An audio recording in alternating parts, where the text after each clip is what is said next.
እንደዛ ነው መሰለኝ ሀኒ። አረ ኤልያስ እየቀለድኩኝ ነው በለኝ በመቤቴ። እንዴ እኔ እየቀለድኩ አይደለም ሀኒ፣ በቃ የመሰለኝን ነው የነገርኩሽ። እንዴ እኔ እንዴት ነው እንደዛ ማስበው? ሲጀመር ይሄን ያህል ወንድ በሐኪም የታዘዘልኝ መድኃኒት ነው እንዴ? ቆይ ታዲያ እንደዛ ካልሆነ ለምንድን ነው ስሜቴን የጠየቅሽኝ? እኔ ምናልባት አረሳኸኝ እንደሆነ ብዬ ነው። አረሳሁሽ ከሆነ ምን? እኔ አረሳኸኝ ከሆነ በተደጋጋሚ ሳገኘህ ተስፋ የሰጠው መስሎ እንዳትጎዳ ስለፈለግኩኝ ነው። ወይኔ ኤልያስ፣ ያለ ኃጢአትሽ ነዋ ሳማሽ የኖርኩት። ሳማሽ ማለት ከማን ጋር ነው ያማኸኝ? ከራሴ ጋር ነዋ። እንዴት ነው እንደዚህ አይነት ልጅ ልትሆን የቻለችው? እኔም አውቃታና እንደዚህ አልነበረችም እያልኩ ከራሴ ጋር ስታገር ነበር የከረምኩት። በጣም ይቅርታ ኤልያስ፣ እኔ እንደዛ አስቤ አልነበረም። ሲጀመር መገናኘታችንም ልክ አይደለም። ስለዚህ ከዚህ በኋላ መገናኘት የለብንም። እንዴ ሀኒዬ፣ ምን እያልሽ ነው? አዲስ ነገር አገኘ? ትልቅ ስህተት ሳልሰራ አልቀርም። ምን አይነት ስህተት? ወይዘሮ ሜላትን ስለ ኃላፊነቱ ደግሜ ላናገራት ይገባ ነበር። እኔም እኮ ከአንዴም ሁለት ጊዜ ላናገራት ሞክሬ ነበር። እና ኃላፊነቱን መቀበል እንደምትፈልግ ገብቶ ነበር ማለት ነው? እሱ ሀሳቧ የመጣው በቅርብ ቀናት ነው። ቆይ የዚህ ሀሳብ መነሻው ምንድን ነው? አሁን ላይ ያስጨንቃት የነበረውን ጉዳይ ለጠበቃ ሰጥታለች። ስለዚህ ከዚህ በኋላ ያላትን አቅም በሙሉ ለእኛ ለመስጠት ቃል ገብታለች። በቂ ጊዜ መስጠት ስላልቻለች ነበር ኃላፊነቱን ያልተቀበለችው ማለት ነው? አዎ፣ ወይዘሮ ሜላት በጣም አስተዋይ ሴት ናት። ሌላ ሰው ቢሆን እኮ ለገንዘብ ብሎ ወዲያው ነበር እሺ የሚለው። በጣም የምትደነቅ ሴት ናት። ደጋግሜ እንደምነግርህ ይሄ ቦታ ለወይዘሮ ሜላት አይገባትም ነበር። ያው ጊዜ ነው እንግዲህ ፊቱን ያዞረባት። ደግሞ ጊዜ እንደጣላት ደግሞ ማንሳቱን ያውቅበታል። ትክክል። እሷ ተረጋግታ መስራት ከቻለች ያጣችውን ነገር በሙላ ደግማ ታገኛለች። እኔም እንደዛ ምናለሁ። አንድ ኃላፊ ተሾማለች። ለምን እንደሆነ አላውቅም። ልጅቷ ግን እኔን የምትወደኝ አይመስለኝም። ቆይ ምን አድርገሻት ነው የማትወድሽ? እሱ እኔንም አልገባኝም። እና ባትወድሽ ምን አገባሽ? አንቺ ስራሽን ለመስራት እንጂ ከሌሎች ሰራተኞች ጋር ለመዋደድ አይደለም የምትሄጂዋ። ሰላምዬ፣ አለቃሽ ካልወደደሽ አንድ ቀን እዛ የሚያሳድርሽ ይመስልሻል? ቆይ ከስራ እስከ ማባረር የሚደርስ ጥላቻ ነው ያላት እያልሽኝ ነው እማዬ? እንደሱ ማለት ሳይሆን ነገሩን ለማስረዳት ያህል ነው። እና የራሷ ጉዳይ ነው። ደግሞ ሰው ጠላኝ ብለሽ ትጨነቂያለሽ? ሰሊ፣ እኔ ማንም ሰው እንዲጠላኝ አልፈልግም። ግን ደግሞ በዚያውም ልክ ማንም ሰው እንዲወድሽ መለማመጥ የለብሽም። እኔ ተለማመጥኩኝ እኮ አላልኩም። ሁኔታሽ ግን መለማመጥ ካለብሽ እንደምትለማመጫት ነው የሚያሳየው። እንዴ እኔ እኮ ሜላት ነኝ። እንዴት ነው የምታስቢው? ሰላም፣ ተለማምጬ ከመበላ በረሃ በሞት መርጣለሁ እኮ። እኔም እኮ ሳውቅሽ እንደዚህ ቆፍጠን ያልሽ ነበርሽ። ደግሞ ማይ ስራውን ካልፈለግሽ መልቀቅ ትችያለሽ። አሁን ላይ እግዚአብሔር ሰላም ለእናንተ የሆኑ ወደ ቻናላችን ቤተሰቦች በያላችሁበት ሰላማችሁ ይብዛ። እንኳን ወደ ቻናላችን በሰላም መጣችሁ።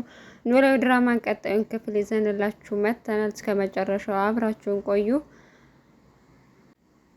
አቶ መዘክር ከሀገር የሚወጣበት ቀን ደረሰ ማለት ነው። እንግዲህ አቶ መዘክር ከሀገር ከመውጣቱ በፊት ድርጅቱ ላይ ሹሞ መሄድ ያለበትን ኃላፊ ከዚህ በፊት አስቦበት ለወይዘሮ ሜላት ነግሯት ነበር። ወይዘሮ ሜላት ግን ጥያቄውን አልተቀበለችም። ምክንያቱም በወቅቱ የራሱ የሆኑ ችግሮች ስላሉባት እሱን ችግር ለመፍታት ስትል ያው ጊዜ ስለሚያስፈልጋት ለድርጅቱ ደግሞ ሙሉ በሙሉ ኃላፊነት ወስጄ መስራት አለብኝ ብላ ስላሰበች አቶ መዘክርን ጥያቄ አልተቀበለችም ነበር። አቶ መዘክርም ጥያቄው ከአንድ በላይ ድጋሚ አልጠየቃትም እና መብቷን የሷን ፍላጎት መጋባት ስላልፈለገ ወዲያው ነበረ ሀሳቡን የቀየረው ማለት ነው። ከዛም ወይዘሮ ሜላት የፍርድ ቤቱን ጉዳይ ጊዜ የሚወስድባት እሱ ስለነበር አሳልፋ ለጠበቃው ከሰጠች በኋላ ያው ሙሉ በሙሉ ድርጅቱ ጊዜውን ለድርጅቱ እንደምትሰጥና ወደ ስራዋ ትኩረት እንደምታደርግ ገልጻ ነበር። ነገር ግን በዚህ መሀል አቶ መዘክር ሀሳቡን መልሶ ስላልጠየቃት ማለት ነው ድጋሚ እሽም እምቢም አላለችውም ነበረ።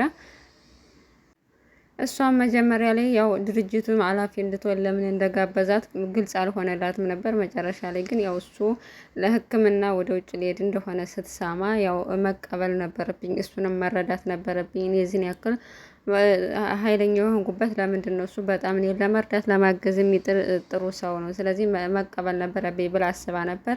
ድጋሚም ስላልጠየቃት ማለት ነው ውሳኔውን አልተቃወመችም። ዝም ብላ መስራት ቀጠለች በኃላፊው። ነገር ግን ዛሬ አስቸኳይ ስብሰባ ሰብስቦ ለሁላቸውም የሚነግራቸው ነገር እንዳለ ገልጾላቸዋል። እናም በዚህ ስብሰባ ላይ ወይዘሮ ሜላት አስቸኳይም ስብሰባ ቢሆን እንኳን ቀድሞ መናገር ነበረብን ብላ ክርክር አቀረበች ማለት ነው። እናም ያው እኛን የሚመለከትና አስቸኳይ ስለሆነ ከመሄዴ በፊት መናገር ያለብኝ ነገርና ስለ ድርጅቱ አንዳንድ እናንተ ግልጽ ማድረግ ያለብኝ ነገሮች ስላሉ ነው አሁን የሰበሰብኳችሁ፣ በጣም ይቅርታ ብሎ ፕሮግራሙን ጀመረ ማለት ነው።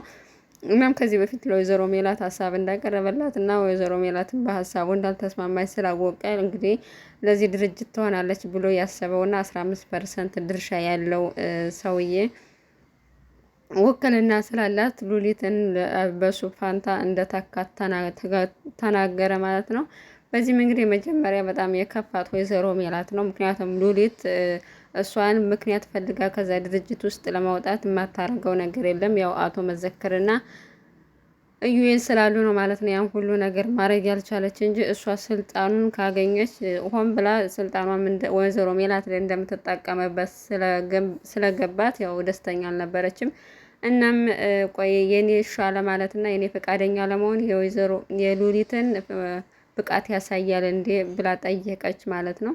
ነገር ግን ያው እሷ ብቃት ይኖራት አይኖራት ባይታወቅም እናንተ ሁላችሁም ተጋግዛችሁ ትሰርታላችሁ ብዬ አስባለሁ፣ ያቅታችሁም ብሎ እንግዲህ ውሳኔውን አስተላልፎ ሁላቸውም ወደ መጡበት ሂደዋል።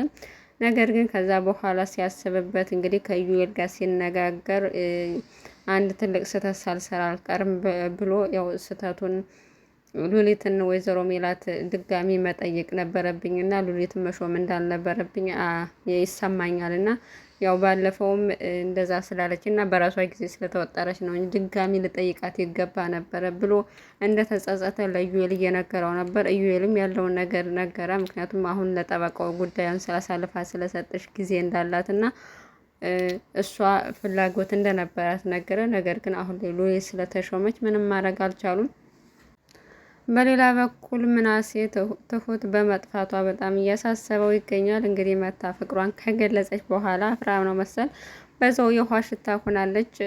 ሰላም ደግሞ አልነገራትም። በሰዓቱ መታ ፍቅሯን ስትገልጽም አልነበረችም ማለት ነው። እና ምን ሆነ ነው ጸባይ በጣም እየተቀያየረ ነው እያለችው ነበር። ወንድሟን የተፈጠረውን ነገርም ነገራት ማለት ነው። መታ እወድሃለሁ ብላ ፍቅሯን ከገለጸችለት በኋላ ድጋሚ ተመልሳ እንዳልመጣች ነው የነገራት። በዚህም ጉዳይ እንደተጨነቀ ነገራት እና ወንድሜ ለምንድን ነው ይህን የመሰለ ጮማ እስካሁን ሳትናገር? ቆይ አንተ ግን ምን ሆነ ነው ምናምን እያለች ነበር እና ሙድ እየያዘችበት ማለት ነው። ቀድሞም እኮ ነግሬ ነበር አንተ አልገባህ አለ እንጂ እንደምትወድ ያስታወቅባት ነበር። አልሰማ ብለህ ነው እያለች ሰላሚና ሙድ እየያዘችበት ነበር ምናሴ ላይ። ሀናና ኤልያስን በድጋሚ ተገናኝተዋል ማለት ነው። በባለፈው ሀኒቾ ለኔ ያለህን ስሜት ግለጽልኝ ስላለችው እሱ ደግሞ ከጆሮ ጋር ተጣልታ ስለነበረ ያው እንደለመደችው ጆሮ ጋር ስትጣላ እኔን መጠጊያ ልታረግ ነው ብሎ ስላሰበ ያውን እኔ ላንቺ ያለኝ ስሜት መናገር ለእኔም ላንቺም አይጠቅምሽም ብሎ ጥሏት ሄዶ ነበር። እናም ያ ጥያቄ ጭንቅላቱ ላይ በቃ ወደ እኔ ልትመጣ ሀሳብ ስላላት ነው እንደዚህ አይነት ጥያቄ ጠየቀችኝ ብሎ እያሰበ ነበር። እናም ይህን ጥያቄ በግልጽ ለሀና ነገራት። ሀና ደግሞ እየቀለድኩ ነው በለኝ፣ እንዴት እንደዚህ ታስበኛለህ? ቆይ እኔ በሐኪም ታዞልኛል እንዴ? ወንድ ለምንድን ነው እንደዚህ ማድረገው? እኔ ወድጀውና ፈልጌው ነው ከጆሮ ጋር የሆንኩትና እንደዚህ አይነት ነገር ታስባለህ ብዬ አልገመትኩም ነበር ብላ አዝናበታለች ማለት ነው። እና ታምቹም ሲጠይቀው ቆይ አንተ ለሀና ያለህ ሀናን ከምር ረስታታል ወይስ አውቀህ ለጆሮ ስትል እያስመሰልክ ነው ብሎ ጠየቀው። እናም የተፈጠረውን ነገር ሀናን ያስቀየማትን ምክንያት ሁሉ ግልጽ አድርጎ ነገረው። እናም ታምቹም የተረዳው ያው እሷን እንዳረሳት ነው። ጆሮም ኤልያስን ባየ ቁጥር የጥፋተኝነት ስሜት እየተሰማው ነው። ምክንያቱም ኤልያስ ለጆሮ ባለውለታው ነው። በችግሩ ጊዜ በጣም ብዙ ነገሮችን አድርጎለታል ማለት ነው። እናም እኔ አንተ ብዙ ነገር አድርገህልኝ፣ እኔ ግን ሀናን ካንተ ነጥቄ መውሰድ አልነበረብኝም ነበር። ምክንያቱም አንተ ለሀና ብዙ ነገር ሆናል። አንተ ዋጋ የከፈልክላትን ሴት እኔ መውሰድ አልነበረብኝም ብሎ እያሰበ ነበር። እናም እንደዛ አትበላ ሀና፣ እኔ ባልኖር ከእዝራ ጋር ስትጣላ አንተን ምርጫ ታደርጋለህ ብለህ አታስብ። ምክንያቱም አንተን ስለምትወድህ ነው እንጂ ያው ምርጫ ስላጣች አልነበረም ወደ አንተ የመጣችው። ስለዚህ እንደዛ ብለህ ድጋሚ እንዳታስብ ብሎ አስጠነቀቀው ማለት ነው። የወይዘሮ ሜላት ጠበቃም እየተከታተለው ባለው ሰውዬ ግራ ገብቶታል ማለት ነው። እንግዲህ ወይዘሮ ሜላት ምንም አይነት የሚረዳት ሰው ከጀርባ እንደሌለ በሙሉ ስለ እሷ መረጃ መጀመሪያ አስቀድሞ ጆሮ ሰጥቶት ነበር እና አሁን ግን ታደሰ እየተከታተለው ስለሆነ በሱ ጉዳይ ላይ በጣም ትንሽ ተረብሿል። ጆሮንም ለማናገር ሞክረው ቆይ አንተ የምታውቀው ነገር አለ ወይ ወይዘሮ ሜላትን ሊረዳት የሚችል ሰው አለ ወይ ብሎ ጠየቀው እና እኔም እስከማውቀው ድረስ እንደሌላት ነው የማውቀው። እርግጠኛ ነኝ ምንም አይነት ሰው ሊረዳት አይችልም። ምክንያቱም ቢረዳት ኑሮ እስካሁን ቁጭ ብላ አትጠብቅም ነበር። ከኛ ከማግኘቷ በፊት መረጃውን አሳልፋ ሰጣ እንዲረዳት ታደርግ ነበር። ግን የለም እርግጠኛ ነኝ አለና የሆነ ሰው የሚከታተለው እንዳለና ያው እሱም ሊያግዛት እንደሚፈልግ አብረን እንድንሰራ ነገረን ብሎ ነገረው። እንግዲህ ምንም የማውቀው ነገር የለም እና ደግሞ ጠይቄ አጣርቼ እነግርሃለሁ ብሎ አሰናብቶታል ማለት ነው። እና አቶ ታደሰን በተደጋጋሚ እየተከታተለው ይገኛል። እናም መከታተል በህግ ራሱ ያስቀጣሃል። ስለዚህ ድጋሚ የምትከታተለኝ ከሆነ ለፖሊስ ተናግሬ አሳልፌ እሰጥሃለሁ ብሎ ማስጠንቀቂያ ሰጥቶታል ማለት ነው።